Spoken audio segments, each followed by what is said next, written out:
आज नया साल कई लोग भारत में मनाते हैं और इसीलिए ये नए साल की बहुत बहुत हार्दिक शुभकामनाएं। इसी दिन को विशेष गोवर्धन पूजा के रूप में भी नॉर्थ इंडिया में कई जगह पर मनाया जाता है।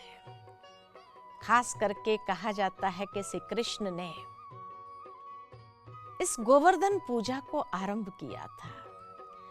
लोग मथुरा के अंदर इंद्र की पूजा करते थे, लेकिन तब श्री कृष्ण ने कहा कि हम इंद्र की पूजा क्यों करें, जो प्रकृति हमें इतना सुंदर भोजन देता है, जीने के लिए ऑक्सीजन देता है, पानी देता है, इस प्रकृति का भी तो धन्यवाद करना चाहिए। और इस समय से लेकर के कहा जाता कि गायों की पूजा, प्रकृति की पूजा, गोवर्धन की पूजा आरंभ हुई। वास्तव में देखा जाए तो प्रकृति जो हमें जीवन देती है, आज संसार के अंदर मनुष्य ने प्रकृति का भी बहुत शोषण किया है। अनेक प्रकार की अपनी मर्यादाओं को लांघ करके प्रकृति को, पशु पक्षियों को बहुत कष्ट पहुंचाया है।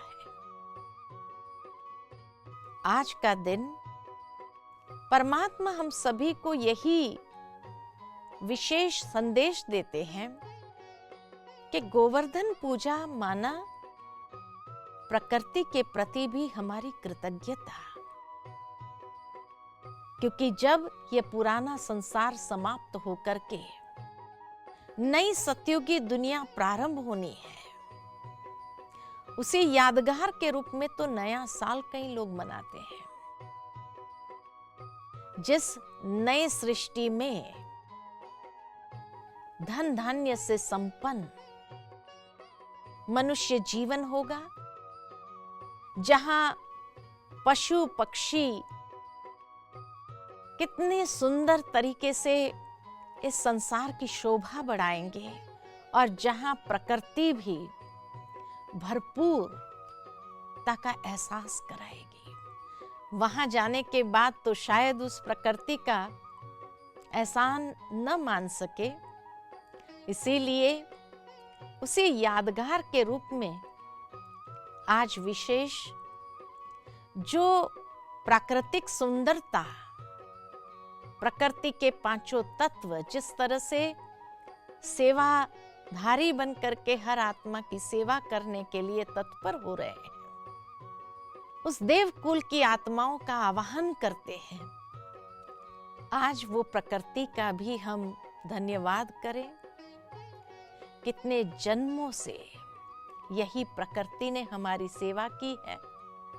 गौ माता ने हमें अपने दूध से, अमृत से सींचा है, तो ये पशु पक्षियां जो हर रीति से कुछ न कुछ इस प्रकृति के अंदर देने का ही कार्य कर रही है, उनके प्रति भी हम अपनी कृतज्ञता को व्यक्त करें। कितने ऊंचे भाव को लेकर के ये त्योहार हम सबके सन्मुख आता है। सारा साल तो हम उनकी सेवाएं लेते हैं।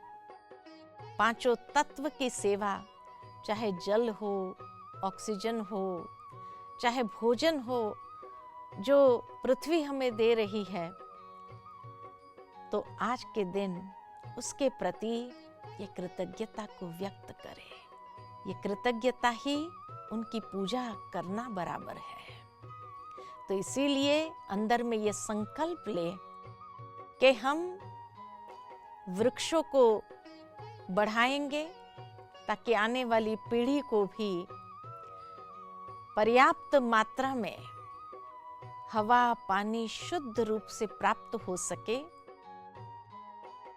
जल को भी स्वच्छ रखेंगे, पृथ्वी को भी नैसर्गिक रूप से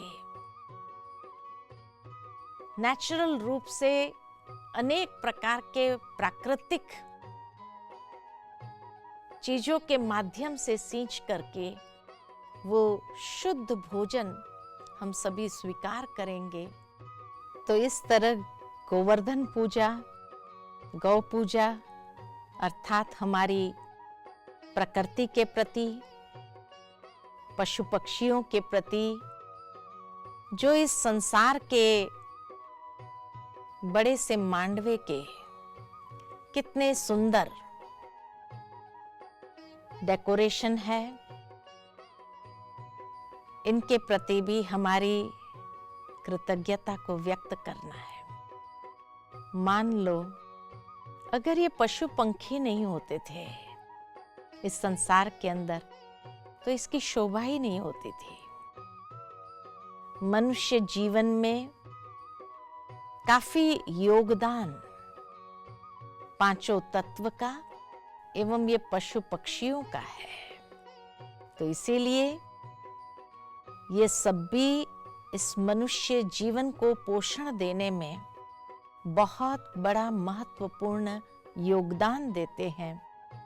तो इन सब का भी बहुत बहुत दिल से धन्यवाद करते हैं और इस तरह से नवयुग का आवाहन करते हैं, नए साल का आवाहन करते हैं और मन को दृढ़ संकल्प में बांधते हैं कि जिस तरह से मनुष्य जीवन है तो ये पशु पक्षियों का भी जीवन है। उन्हें भी हम स्वतंत्रता से जीने का अधिकार प्रदान करें और प्रकृति का भी शोषण न करें, उन्हें मुक्त गगन में पनपने। ओम शांति।